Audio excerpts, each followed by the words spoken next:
So our final chapter for the week is 6.5 Economic Imperialism. Here are our terms. I feel like I did this differently than normal.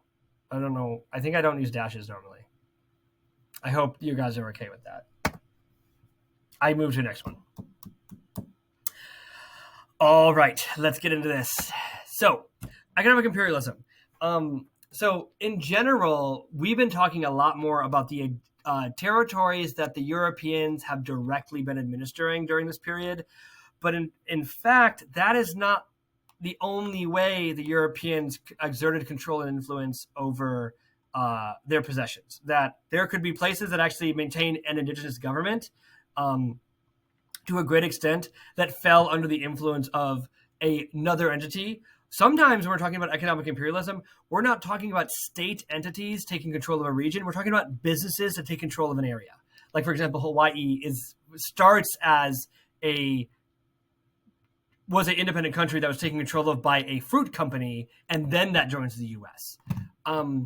So the reason why we got to talk about this is that this is a different way with which imperialism manifests, and that sometimes directly controlling a possession was not practicable for the Europeans. That sometimes they actually indirect control was to their greater interest, right? We've talked about that a little bit to an extent already with China, and how China was so big, it was so far away, it was so densely populated, that the British thought that collaborating with the Qing dynasty and engaging with this larger organization known as the Qing dynasty that controlled China was more productive than making British China or making French China and things like that.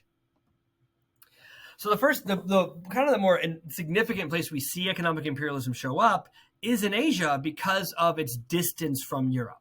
So first we have India and the East India Company that we've talked about at length, right? India is massive, right? At the time of the Sepoy Mutiny, the Indian Rebellion of 1857, it's a country of like 150 million, 200 million people. Britain ain't even close to that population number. And so a lot of India is never 100% directly controlled by the British.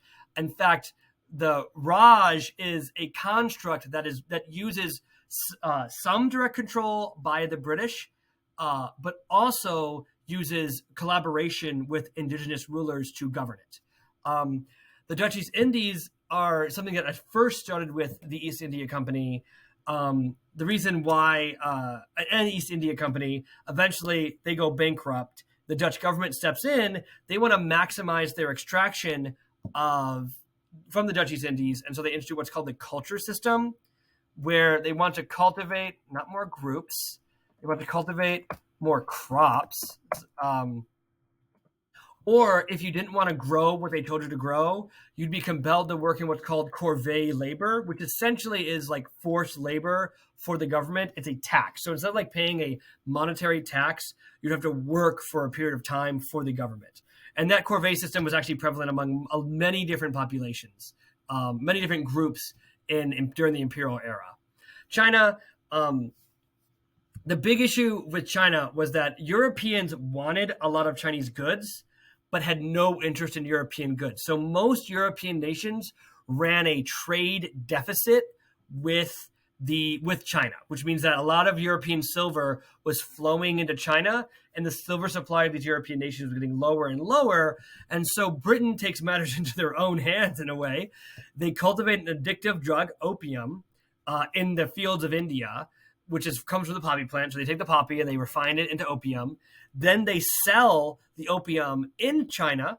It's an addictive drug because heroin also comes from poppy. Like opium and heroin are like from the same kind of like thing. They get the population of China addicted to opium, which creates demand, which is supposed to create a trade balance. China's like, what? Like European drug dealers, why? And so they try to ban opium. They burn opium that they capture from people trying to smuggle opium into the country. Britain's like, you can't do that. That's like against my rights to free trade. You're violating my freedoms I should be free to sell drugs to whoever I want to.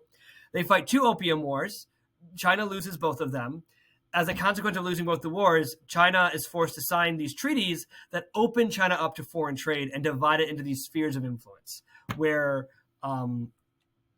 different parts of China have to are afford specific economic privileges, so like Russia or France or China or even America at times. Not so cold by Britain. So in Africa, most agriculture is subsistence based. However, as the Europeans assert more control over Africa, they want to use that land for more their interests, and so they transition a lot of cultivation into cash crop cultivation. Which what that means is that this land used to be made to grow food.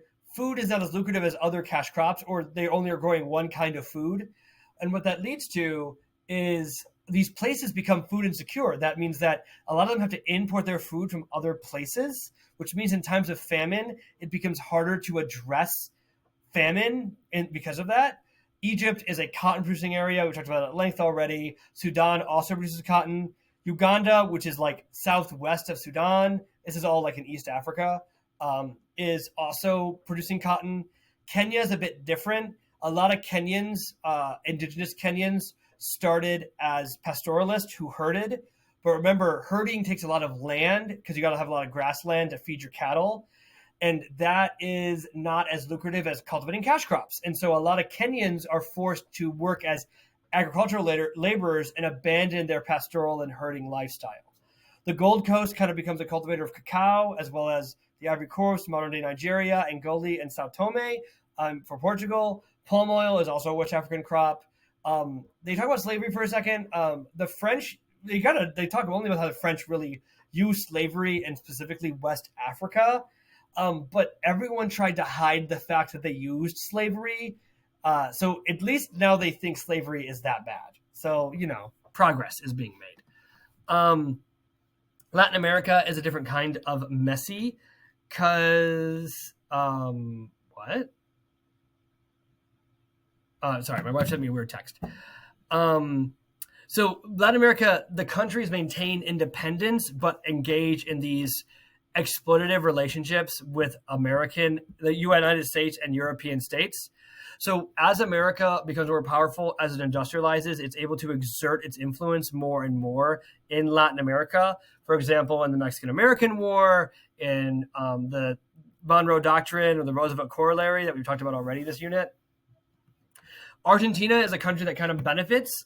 Argentina has a very broad grassland known as the Pampas. Britain spends a lot of money developing interests in Argentina that are immensely profitable for them. And as a consequence, Argentina becomes one of the most wealthy countries in South America.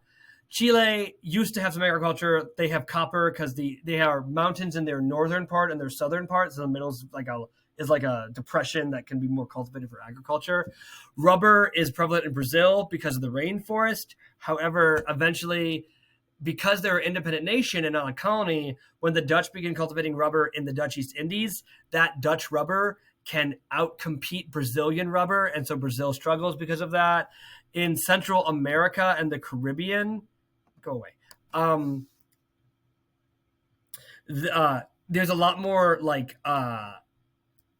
businesses taking control of countries. So, for example, Cuba ends up becoming very influenced by American companies during this period. The United Fruit Company across Central America, like in places like Honduras, create governments and new countries that entire purpose is to be stabilizing forces so that the United Fruit Company can extract more fruit and produce more fruit in these areas. And so they're called banana republics because of that. We're almost done, guys. Hawaii is misspelled in the gist.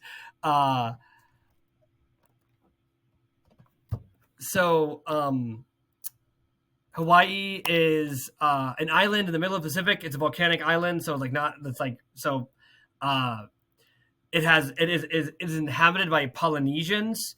It was a constitutional monarchy that invited these companies onto their soil to produce fruit.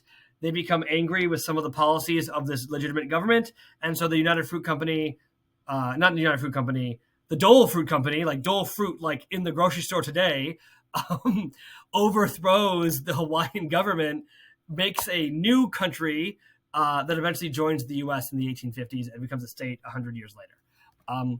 And finally, we have these last two subtopics. This chapter, a little all over the place, guys, is just that economic imperialism is like motivated by industrialization. And without industrialization, economic imperialism could have happened, which I think you guys have deduced already. So those are our videos for the week.